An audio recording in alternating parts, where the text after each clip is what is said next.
Now, Paul Butler, professor at Georgetown University Law School and former federal prosecutor at the Department of Justice, and Michael Allen, managing director of Beacon Global Strategies. He is also a former special assistant to President George W. Bush, as well as former staffer of the House Intelligence Committee. Paul, the White House has not commented yet on whether or not the president will try to invoke executive privilege.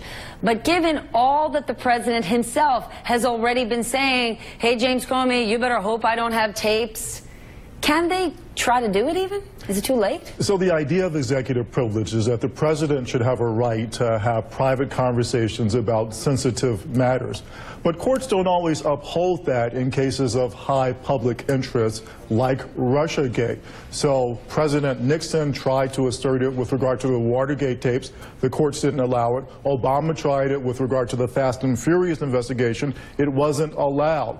Trump has two problems. One, that exception if there's a compelling government interest. And second, as you say, Stephanie, he waived it. You can't tweet and give interviews to Lester Holt talking about what Comey said. And then when Comey wants to talk about it, say, no, it's privilege, you can't talk about it. It is always a good idea to give interviews to Lester Holt. You're incorrect on that.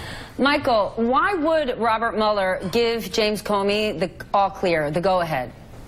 I think there's a public interest in hearing from Director Comey. I think Comey wants to speak, as Mike Flynn's lawyer might say. He's got a story to tell. And certainly Comey wants to, if we know anything about Comey, it's that he wants to protect the Bureau from political interference or the perception that they've been politicized. And I feel like he wants to come out and say, hey, listen, I may have felt like I had some pressure from the White House, but it didn't affect our investigation.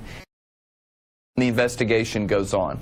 And what would the upside be if the president, if the White House tries to invoke executive privilege? I'm going to guess the reins are going to come down on them. The criticism, given the lack of transparency, the meetings, numbers of the transition team or now the administration had with Russians that weren't reported, or business ties that may or may not have existed. The fact that we haven't seen President Trump's taxes. Transparency has been a core criticism even among President Trump's supporters. So if he tries to invoke this, couldn't the backlash be even worse? Yeah, I definitely think so. I think I would advise, if I were advising the president, I would tell him to let Comey go ahead and testify. Take your lumps. The quickest way out of this for the president, if truly nothing went on that was incorrect in terms of collusion between the United States and Russia, then he should let the chips fall where they may, come up with a strategy for the long term to deal with this, much like Clinton did during the Whitewater investigations, and try and compartmentalize it and move on to your agenda. So I would say go ahead and get it out of the way, take your lumps, don't look like you're hiding by invoking a weak case of executive privilege. Paul, some members of Congress, listen, we know how partisan things are. Let's try to take those hats off. But some members of Congress have suggested that what President Trump discussed with James Comey, whether he realized it or not, could be considered an obstruction of justice. And I know the White House would not answer that question yesterday. I want you to take a listen. Did the president engage in obstruction of justice in repeated meetings with James Comey? Our job, we are focused on the president's agenda, and all going forward, all questions on these matters will be referred to outside counsel Mark Kasowitz.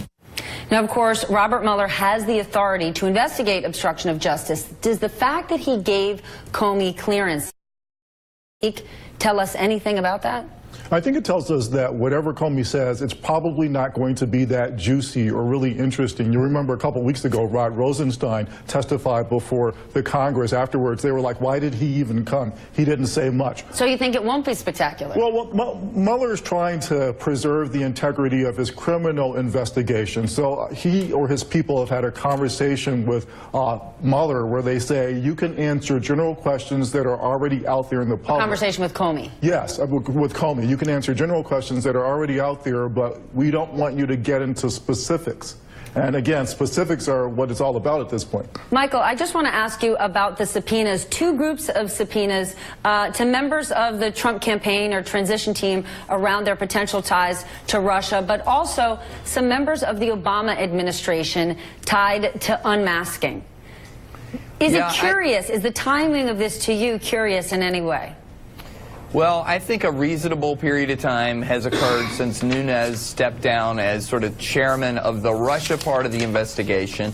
I think it's within the normal ambit of the oversight of the committees to look into the process by which U.S. persons, when they're accidentally or incidentally collected, are disseminated within the executive branch. I hear you. I know the timing is a little coincidental or suspicious. But I think it's a legitimate avenue of oversight. Where I will not go, however, is for any suggestion that there was political spying. That is absolutely an outrageous claim. Republicans and Democrats and networks and others should stand up for the intelligence community and explain how these things come to pass and why we're after foreign intelligence collection targets and not targeting U.S. citizens unless there's a probable cause to do so. That'll be a good outcome of these subpoenas, that instead of all of this conjecture out there, they will have the chance to sit down and explain what they did and why they did it for everyone to understand how these processes work. All right, gentlemen, thank you so much. We're going to take a break. Coming up, team of rivals, and I'm not talking about Democrats and Republicans. I'm talking about within the White House, the West Wing fight over Paris climate agreement. In one corner, Ivanka Trump, and in another, Scott Pruitt, head of the EPA, with just hours to go until the president's big announcement. As I said it in the Rose Garden, this actually feels like a rose ceremony a la The Bachelor. But no, this